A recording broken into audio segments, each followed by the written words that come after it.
Hello दोस्तों, कैसे हैं आप। आशा करते हैं आप अच्छे ही होंगे। मैं राजीव कुमार स्वागत करते हैं अपने YouTube channel real special Bihar educational channel पर। आज हम परसेंटेज चैप्टर उठाए हैं उसका पार्ट 3 हम डिस्कशन करेंगे।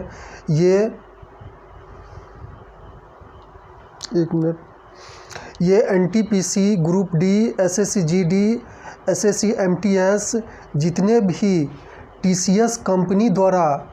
टीसीएस कंपनी द्वारा जितने भी एग्ज़ाम कंडक्ट कराए जाते हैं उसका प्रश्नों का कलेक्शन है।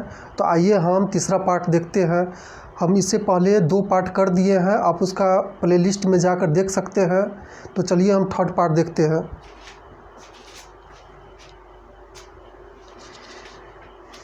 क्वेश्चन देखिए, सरकार की नई नीति में प्याज की कीमत 35% बढ़ाई जाती है। व्यक्ति द्वारा प्याज का उपभोग कितने % कम किया जाना चाहिए ताकि उस पर होने वाले खर्च में वृद्धि नहीं हो सके। अब क्वेश्चन में देखिए क्या होता है, प्याज की कीमत में 35% बढ़ा दिया जाता है। प्याज की कीमत में 35% बढ़ा दिया जाता है, लेकिन हमको नहीं मालूम है कि प्याज की शुरुआती कीमत क्या होगा।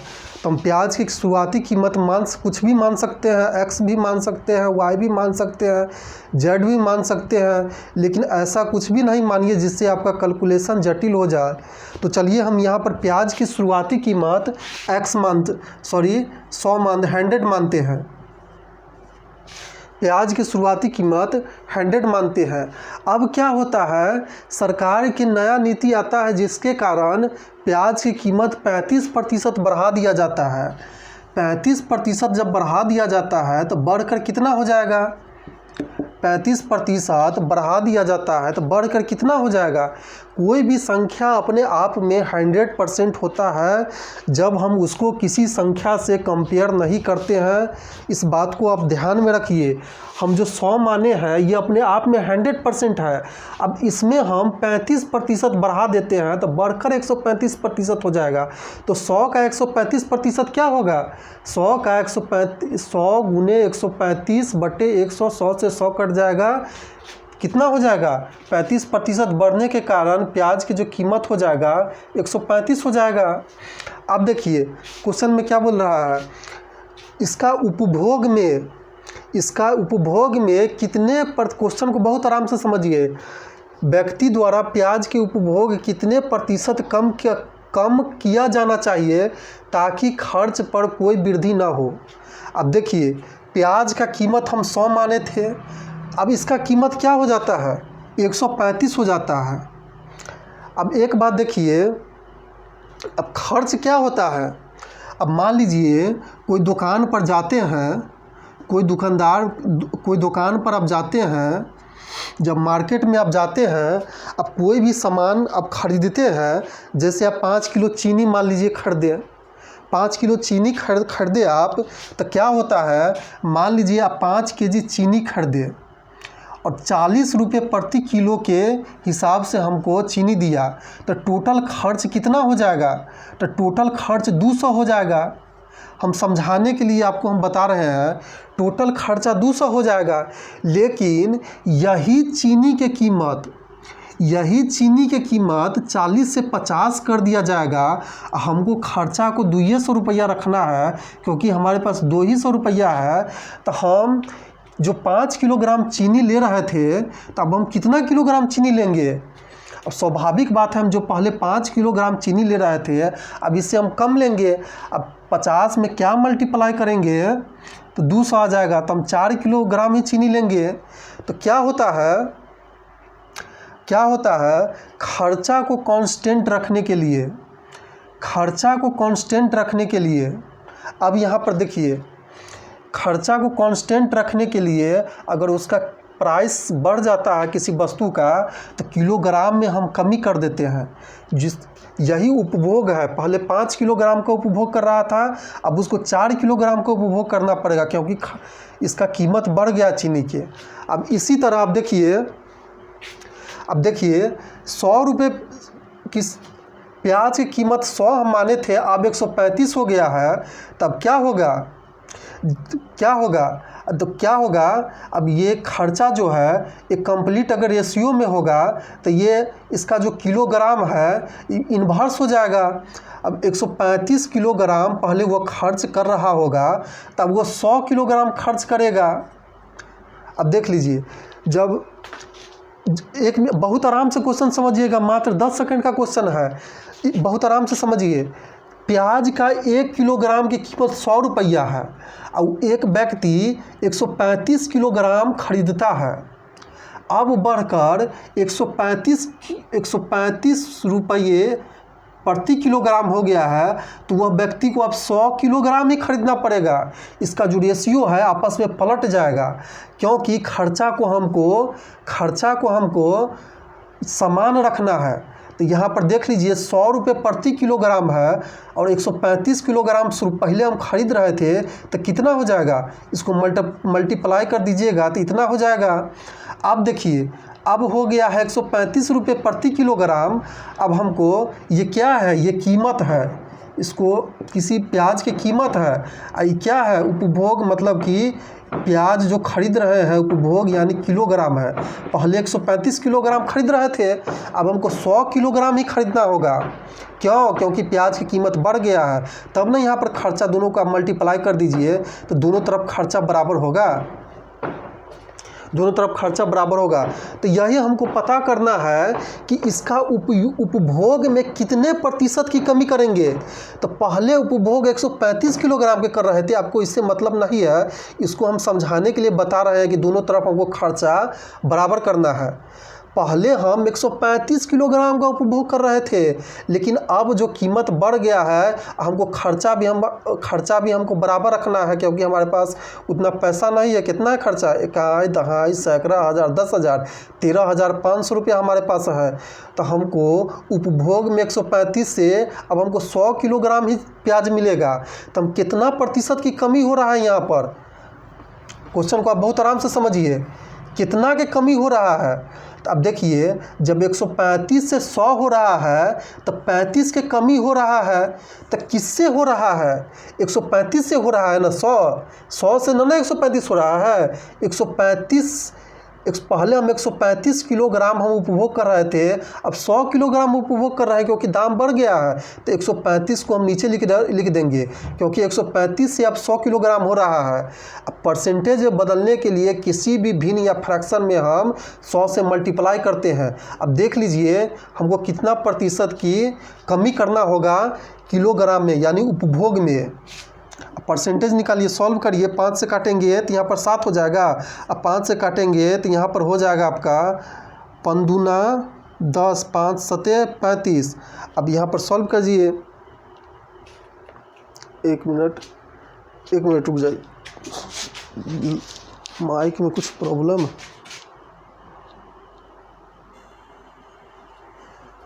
चलिए देखिए, यहाँ पर 5 से काटे तो यहाँ पर 7 हो गया, यहाँ पर 5 से काटे तो 27 हो गया। चलिए अब इसको आगे बढ़ाइए। जब 7 को हम 100 से मल्टीप्लाई करेंगे तो यहाँ पर 700 हो जाएगा, बट्टे में 27 हो जाएगा। अब 27 को हम 700 में भाग देंगे, तो भाग दीजिए। यहाँ पर हम 27 दूना 14 लिख सकते हैं। यहाँ पर 6 हो जाएगा, यहाँ पर 1 हो जाएगा, यहाँ पर 0 हो जाएगा, और यहाँ पर 27 छक 162 होता है, यानी 26% के आसपास आ जाता है। लगभग में 26% के लगभग आ जाता है। यही 26% हम उपभोग में कमी करेंगे, तब जाकर खर्चा बराबर हो जाएगा। तो ऑप्शन नंबर आपका 3 हो जाएगा। चलिए नेक्स्ट प्रश्न देखिए। एक बार आप समझ जाइए कि क्वेश्चन मात्र 15 सेकंड का है। पहले एक बार और समझिए क्या करेंगे। इस तरह का जब भी आप क्वेश्चन देखिएगा तो प्याज की कीमत हम 100 मान लेंगे। पहले क्या होता है, इसमें 35% बढ़ जाता है, तो 35% बढ़ करके 135 हो जाता है। तो हमको खर्चा में कितना प्रतिशत कमी करें, हमको उपभोग में कितना प्रतिशत कम करें जिससे दोनों तरफ खर्चा बराबर हो। जब बोले कि उपभोग में कितना प्रतिशत की कमी करें कि खर्चा दोनों तरफ बराबर हो, जब भी इस तरह का प्रश्न आए तो उसका जो कीमत है उसको आप डायरेक्ट पलट दीजिएगा। यही आपका जो रेशियो होगा, कंप्लीट रेशियो, वही आपका कंप्लीट, जब दोनों तरफ खर्चा बराबर होगा तो उपभोग में यही डिफरेंस आ जाएगा। तो 135 से 100 हो गया तो कितना के कमी हो गया, तो 35 के कमी हो गया। तो किससे हुआ, तो 135 से हुआ। अब इसको हम प्रतिशत में बदलने के लिए 100 से मल्टीप्लाई कर दिए तो 26% के आसपास आ गया। यही 26% हमको उपभोग में कमी करना होगा।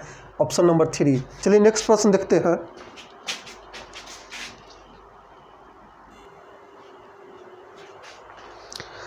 चलिए नेक्स्ट प्रश्न देखते हैं। देखिए, चलिए क्वेश्चन देखते हैं। एक बैंक को, बहुत लंबा चौड़ा है, इकाई, दहाई, सैकड़ा, हज़ार, 10,000, लाख, 10 लाख, करोड़, 2,38,75,697 रुपये का ऋण देने को तैयार हो जाता है और उसके व्यवसाय को शुरू करने के लिए 17% कम है, तो उसे कितने ऋण की आवश्यकता होगी। अब देखिए, ये क्वेश्चन एनटीपीसी 2016 में पूछा गया था। एनटीपीसी 2016 में पूछा गया था, इसलिए हम लेकर आए हैं। अब देखिए, टीसीएस कंपनी जो है किस तरह का क्वेश्चन डालता है, आप पहले इसको समझने की कोशिश करिए। क्वेश्चन बहुत सिंपल है। अब यहाँ पर इतना लंबा चौड़ा आप देख करके घबरा जाइएगा, यहाँ पर घबराना नहीं है, बहुत आराम से समझिए। यहाँ पर एक बैंक को 2,38,75,697 रुपये के ऋण देने को तैयार हो जाता है। मान लीजिए कौन तैयार हो जाता है, तो बैंक को आरबीआई देने के लिए तैयार होगा। अब यहाँ पर आरबीआई के बारे में नहीं है, तो मान लीजिए कोई दे रहा है बैंक को। अब उसके व्यवसाय को शुरू करने के लिए ये 17% कम है। जितना राशि उसको चाहिए व्यापार करने के लिए, ये जो राशि मिल रहा है उससे 17% कम है। हमको तो ये नहीं मालूम है कि उसको कितना राशि चाहिए व्यापार के लिए। तो हम मान लेते हैं इस बैंक को 100% यानी 100 के राशि चाहिए व्यापार के लिए। मान लेते हैं 100 चाहिए व्यापार के लिए। अब यहाँ पर जो इतना राशि जो मिल रहा है, ये किसके बराबर है, ये किसके बराबर है। जो राशि यहाँ पर हम 100 माने हैं, उससे ये 17% कम ही है, 17% कम ही मिल पाता है। तो 100 में से हम 17% को घटा देंगे तो घटकर कितना हो जाएगा। अब 100% ये अपने आप में है, तो 100 में से हम 17% को घटा देंगे तो कितना हो जाएगा। यहाँ पर हो जाएगा 1, यहाँ पर हो जाएगा 3 और यहाँ पर हो जाएगा 8। 83% है। अब देख लीजिए, 100 का 83% कितना हो जाएगा। तो 100 गुने 83/100, 100 से 100 काट दीजिए तो 83 के बराबर हो जाएगा।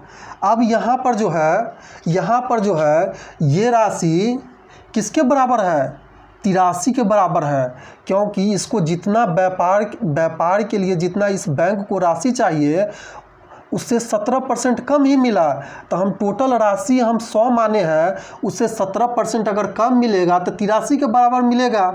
अब यहाँ पर बहुत आराम से समझिए, ये क्वेश्चन मात्र 5 सेकंड का है। कैसे है अब हम आपको बताते हैं। अब ये 83 किसके बराबर हो गया, आपको समझाने के लिए हम इतना लिख रहे हैं। 2,38,75,697 के बराबर है। तो एक किसके बराबर होगा, 2 करोड़ है। इकाई, दहाई, सैकड़ा, हज़ार, 10,000, लाख, 10 लाख, करोड़। 2,38,75,697/83 हम लिख सकते हैं। अब देखिए नेक्स्ट स्टेप, अब देखिए तो हमको क्या पता करना है, तो उसे और कितने ऋण की आवश्यकता होगी। अब यहाँ पर ध्यान दीजिए, उसको 100 चाहिए था लेकिन उसको 83 मिला। तो ये जो मिला ये किसके बराबर है, तो इसके बराबर है। तो उसको और कितना चाहिए, तो और 17% ही ना चाहिए, तब ना 100 पूरेगा। 83 में 17% और चाहिए, तब जाकर के 17 और चाहिए, तब ना 100 पूरेगा। तो कितना परसेंट यहाँ पर है, 17% और चाहिए टोटल राशि के। तो टोटल राशि यानी 100 है, तो इसका 17% निकालिएगा तो 100 के 17% यानी 17/100। अब यहाँ पर 100 से 100 काट दीजिए, 17 के बराबर हो जाएगा। तो 17 किसके बराबर होगा, ये 17 क्या है, ये उस राशि को डिनोट करता है जितना उसको और ऋण चाहिए। उतना तो शुरुआत में तो उतना नहीं मिला, शुरुआत में 83 के बराबर मिला, तो 17 उसको और चाहिए। तो वही हमको पता करना है कि कितना राशि और चाहिए। तो यहाँ पर आप लिख लीजिए 2,38,697,697 अब यहाँ पर गुने 17। अब यहाँ पर एक बात आप ध्यान दीजिए, इसका कैलकुलेशन करना एग्जाम में बहुत ही कठिन है, बहुत ही कठिन है, इतना कठिन आप इसको सोच नहीं सकते हैं। अब चलिए हम इसका ट्रिक बताते हैं। यहाँ पर अगर ये टोटल संख्या को 17 से हम मल्टीप्लाई करेंगे तो इसका जो इकाई अंक कितना है, 7 है, और इसका इकाई अंक कितना है, इसका इकाई अंक कितना है, इसका इकाई अंक भी 7 है, इसका इकाई अंक भी 7 है। एक मिनट, यहाँ पर देखिए इसका इकाई अंक भी 7 है और इसका इकाई अंक भी 7 है। जब दोनों कोई भी संख्या, अब मान लीजिए यहाँ पर ध्यान दीजिए, ये संख्या 13 है और ये संख्या 12 है। अब जब भी इसको मल्टीप्लाई करिएगा तो इसका इकाई अंक कितना आएगा, 3 और 2 को मल्टीप्लाई करिए, यहाँ पर 6। जब भी इसका मल्टीपल, इसका जितना भी गुणनफल है जो भी आए, लेकिन इसका इकाई स्थान पर 6 रहेगा। इसी तरह हम इकाई स्थान और इकाई स्थान को मल्टीप्लाई कर देंगे तो यहाँ पर 9 चले आएगा ऊपर में।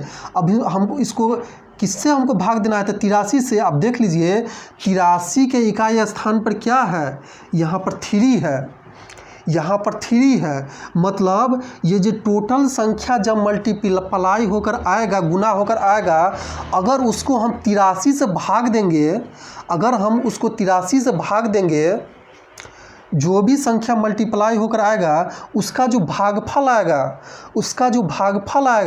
तो उसका जो भागफल आएगा उसका इकाई अंक, और ये 3 का, यहाँ पर 83 के इकाई अंक जो 3 है, दोनों को जो मल्टीप्लाई करिएगा ना 9 के बराबर चले आएगा। अब देख लीजिए इसका इकाई अंक कितना है, 3। अब ऑप्शन में देखिए, इस चारों ऑप्शन में कौन सा संख्या है जिसके इकाई स्थान से हम यहाँ पर जिसे हम भाग दे रहे हैं 83, इसका जो इकाई स्थान 3 है उसे मल्टीप्लाई करेंगे तो 9 चले आता है उसके इकाई स्थान पर। तो यहाँ पर आप पहला ही ऑप्शन में है 3 को, अगर इस 3 को हम 3 से मल्टीप्लाई कर देंगे तो उसके इकाई स्थान पर 9 चले आएगा। ये 9 क्या है, तो दोनों संख्या को मल्टीप्लाई करते हैं तो उसके इकाई स्थान पर 9 आता है। तो आपका ऑप्शन नंबर पहला ही हो जाएगा। इतना आपको गुना करने की ज़रूरत नहीं है एग्ज़ाम में, इस तरह आप निकाल सकते हैं। चलिए आप नेक्स्ट प्रश्न देखते हैं।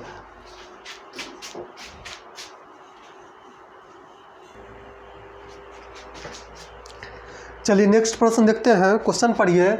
जेन ने एक लॉटरी जीती और जीती गई राशि का 1/3 भाग प्राप्त करता है और 6,000 रुपया दान कर दिए। जो प्राप्त राशि का 1/6 भाग है, तो लॉटरी का कुल मूल्य कितना था। अब हमको ये नहीं पता है लॉटरी का कुल मूल्य कितना होगा, तो हम अपने मन से मान लेंगे लॉटरी का मूल्य कुछ रहा होगा, x भी रहा होगा, y भी रहा होगा, 100 भी रहा होगा, कुछ भी हम मान सकते हैं। लेकिन मानते हैं तो उसको कंपेयर भी करना रहता है। तो हम चलिए हम मान लेते हैं लॉटरी की शुरुआती कीमत जो है, लॉटरी का कुल मूल्य मतलब कि x रुपया का टोटल लॉटरी है। लेकिन यहाँ पर क्या होता है, जेन ने लॉटरी जीता और उसको जीती गई राशि का 1/3 भाग प्राप्त होता है। लॉटरी का कुल मूल्य है x। अब जेन लॉटरी जीत जाता है लेकिन उसको मिलता कितना है, इस x का 1/3 भाग। तो x का 1/3 भाग कितना हो जाएगा, x/3। इतना जेन को मिलता है राशि है। लॉटरी का कुल मूल्य x रुपया, लेकिन जेन को मिलता है x/3 भाग। अब क्या करता है, जेन 6,000 रुपया दान कर दिया। 6,000 दान कर दिया, तो दान किससे करेगा, दान तो अपना जितना राशि मिला है जेन को उसी में से न दान करेगा। तो 6,000 x/3 में से दान करेगा। आप देख लीजिए 6,000 दान कर दिए, जो प्राप्त राशि का 1/6 भाग है। जो राशि उसने दान किया है, दान की गई राशि, यहाँ पर दान के जो राशि है, जो प्राप्त राशि है उसका 1/6 भाग है। तो प्राप्त राशि कितना है? जेन को x/3 राशि मिला था। टोटल राशि x है, लॉटरी का टोटल कीमत x है, लेकिन लॉटरी जेन जीत लिया है। जीतने के बाद पूरा टैक्स काट करके कुछ भी जो भी हो जैसे भी हो, हमको प्रश्न में दिया हुआ है जेन को x/3 प्राप्त होता है। x/3 में वो 6,000 दान कर देता है, 6,000 दान कर देता है। ये दान की राशि कितना है? जितना राशि उसको प्राप्त हुआ उसका 1/6 भाग है। तो 1/6 भाग यानी अब इसको मल्टीप्लाई कर दीजिए x/18 भाग। अब ये x/18 भाग किसके बराबर होगा? 6,000 के, क्योंकि यही 6,000 रुपया उसने दान किया था। अब देख लीजिए, जब x/18 भाग 6,000 के है तो x भाग किसके बराबर हो जाएगा?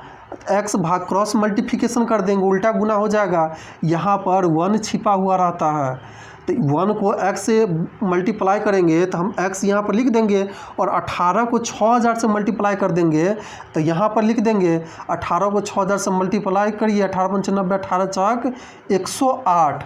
अब 108 पर 3 जीरो लगा दीजिए, कितना है? इकाई, दहाई, सैकड़ा, हज़ार, 10,000, लाख।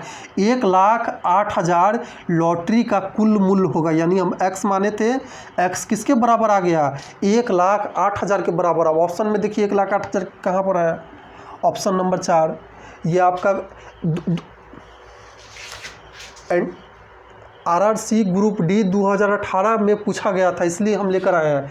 तो आपको समझना पड़ेगा एग्ज़ाम कंडक्ट कराने वाली जो कंपनी TCS है किस तरह का प्रश्न डालता है। आप समझ गए होंगे तो चलिए नेक्स्ट प्रश्न देखते हैं। कोई भी क्वेश्चन को आप एकदम बेसिक से सोचिए, इसके बाद सॉल्व करिए।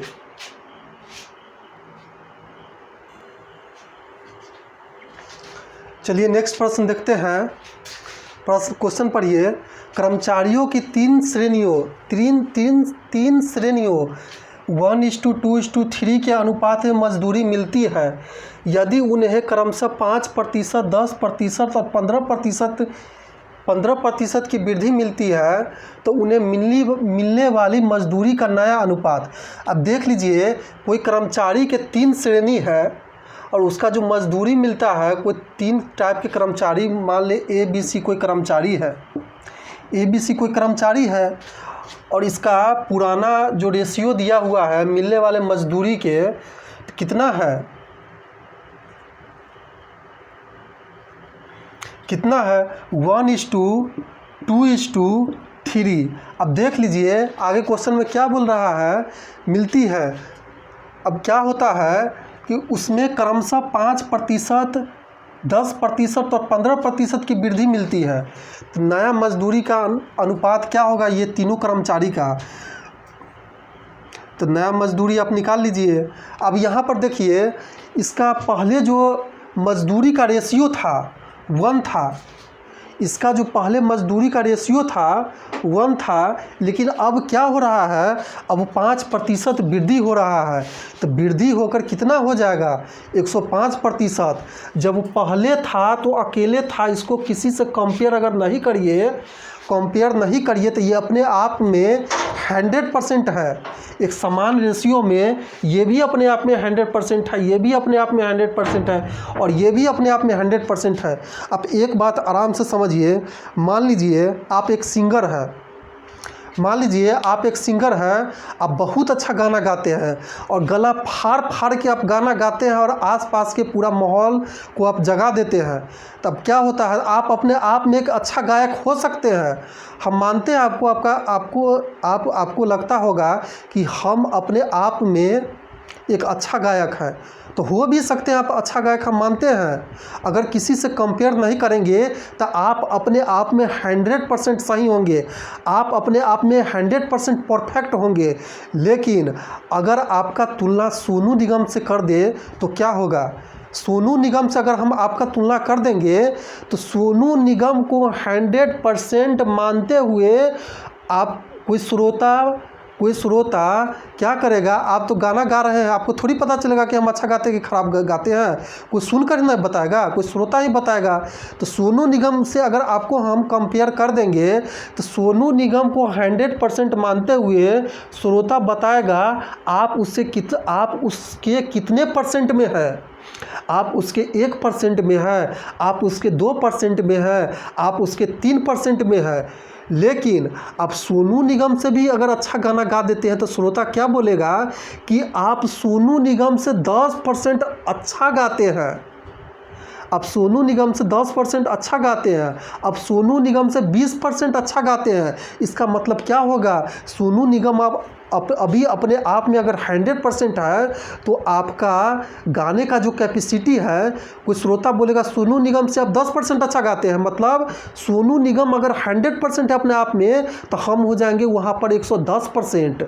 अगर सोनू निगम 100% है, अगर उससे हम 20% अच्छा गाते हैं तो हम अगर सोनू निगम का गाने का कैपेसिटी 100% है तो हम वहाँ पर 120% हो जाएंगे। इसी तरह आप समझिए, यहाँ पर क्या है, यहाँ पर पहले मजदूरी का नया अनुपात 1 है, नया अनुपात और पुराना अनुपात 1 है। अब ये क्या है, ये अपने आप में 100% है, लेकिन क्वेश्चन में क्या बोलता है कि इसमें 5% वृद्धि हो गई, इसमें 5% वृद्धि हो गई, तो वृद्धि होकर कितना हो जाएगा 105%।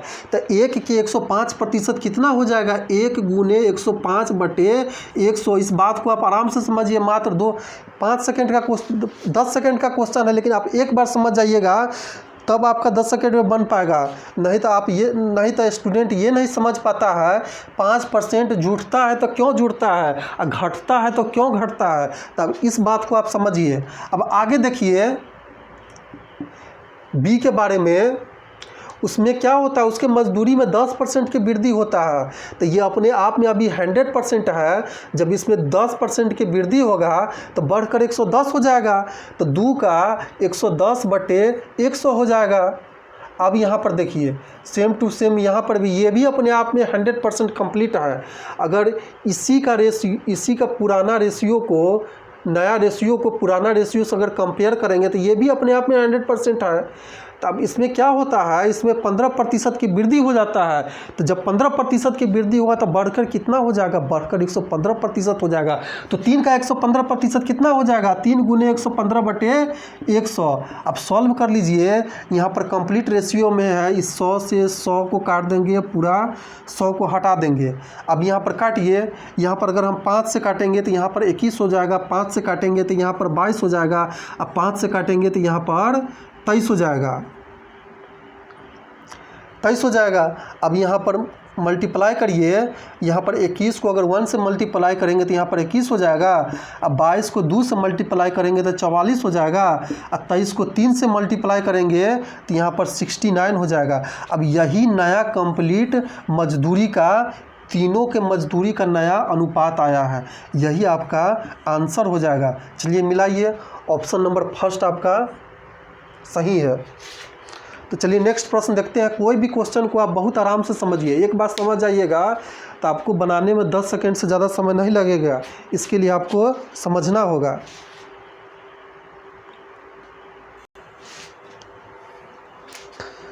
चलिए नेक्स्ट प्रश्न देखिए, क्वेश्चन पढ़िए। यदि ए और बी के आय का अनुपात 3:2 है, आय 3:2 के अनुपात में है और उसका व्यय यानी खर्चा 14,000 रुपये और 10,000 रुपया है और ए 4,000 रुपया बचाता है, तो बी की बचत क्या होगी। अब यहाँ पर देखिए ए और बी नाम के 2 व्यक्ति हैं, बहुत आराम से क्वेश्चन समझिए। अब इसका आय यानी आमदनी का अनुपात कितना है, आमदनी का अनुपात 3:2 है। अब यहाँ पर देखिए, अब इसका व्यय यानी खर्चा का अनुपात कितना है, ए कितना खर्चा करता है, ए 14,000 रुपया खर्चा करता है, ए 14,000 खर्चा करता है और बी कितना खर्चा करता है, बी 10,000 खर्चा करता है, बी 10,000 खर्चा करता है। तो हमको क्या निकालना है, हमको बचत निकालना है। बचत किसका निकालना है, बी का निकालना है। यहाँ पर ए 4,000 रुपया बचा पाता है, खर्च 14,000 खर्च करने के बाद ए 4,000 बचा पाता है, तो हमको निकालना है बी कितना बचा पाएगा। अब यहाँ पर क्वेश्चन बहुत आराम से समझिए। यहाँ पर क्या है, इसका आमदनी का अनुपात 3:2 है। यहाँ पर आमदनी जो है उसका कंप्लीट रेशियो दिया हुआ है, इससे हम नहीं पता कर सकते हैं कि उसका आमदनी क्या हो सकता है। तो यहाँ पर 3:2 है, तो यहाँ पर अगर हम इसको 10,000 से मल्टीप्लाई कर देंगे, तो 10,000 से मल्टीप्लाई कर देंगे तो पूरा रेशियो को मल्टीप्लाई करना होगा। तो यहाँ पर 30,000 हो जाएगा और यहाँ पर 20,000 हो जाएगा। 10,000 से मल्टीप्लाई कर दिए तो ये हो गया। अब देखिए, अगर हम 20,000 से मल्टीप्लाई कर देते हैं तो यहाँ पर 60,000 हो जाएगा और यहाँ पर 40,000।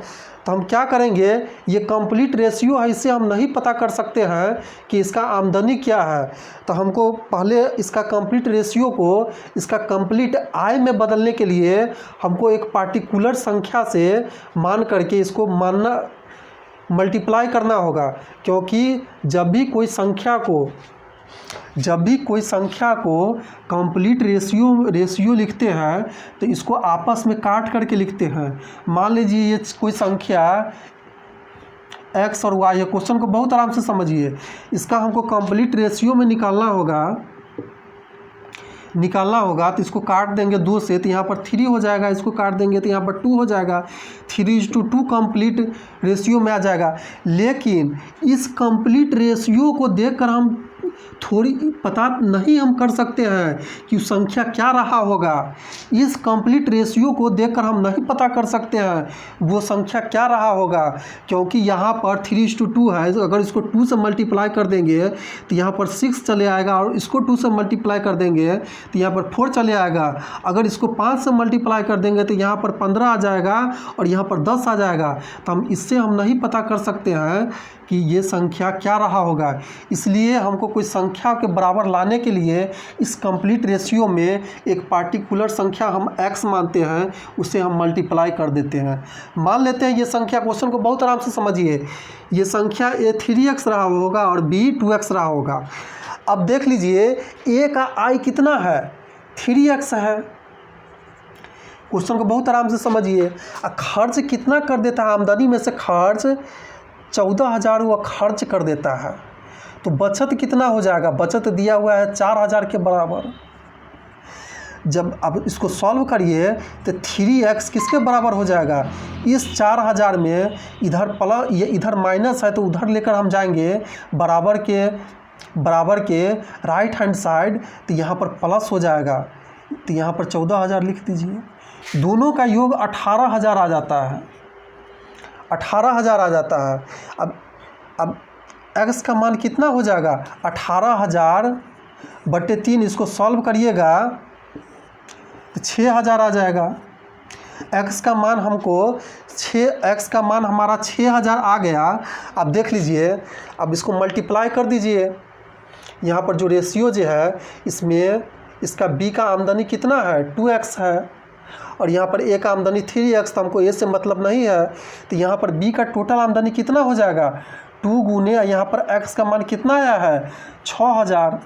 तो यहाँ पर 12,000 रुपया किसका आमदनी हो जाएगा, b का आमदनी हो जाएगा। या आमदनी बोलिए, चाहे आय बोलिए, चाहे इनकम बोलिए, कुछ भी बोल सकते हैं आप। अब देखिए b 12,000 कमाता है और 10,000 खर्च कर देता है। b 12,000 कमाता है और 10,000 खर्च कर देता है, तो उसका बचत कितना होगा। तो बचत 12,000 में से 10,000 को घटा दीजिए, तब घटाइएगा तो 2,000 आपका आंसर चले आएगा। यही 2,000 रुपया b बचा पाता है, तो यही आपका आंसर हो जाएगा। चलिए देखिए ऑप्शन में 2,000 सेकेंड आंसर। तो मिलते हैं नेक्स्ट वीडियो में, तब तक के लिए धन्यवाद। अगर इसी तरह का वीडियो अगर आपका ये क्लास आपका रेगुलर चलता रहेगा, आप क्या करिएगा, आप हमारे चैनल को सब्सक्राइब कर लीजिएगा। उसके बगल में एक बेल आइकन होगा, उसको प्रेस कर दीजिएगा, क्योंकि ताकि हम जब भी वीडियो हम डालें तो हमारे क्लास का नोटिफिकेशन आपके मोबाइल में पहुंच जाएगा। तो मिलते हैं नेक्स्ट वीडियो में, तब तक के लिए धन्यवाद।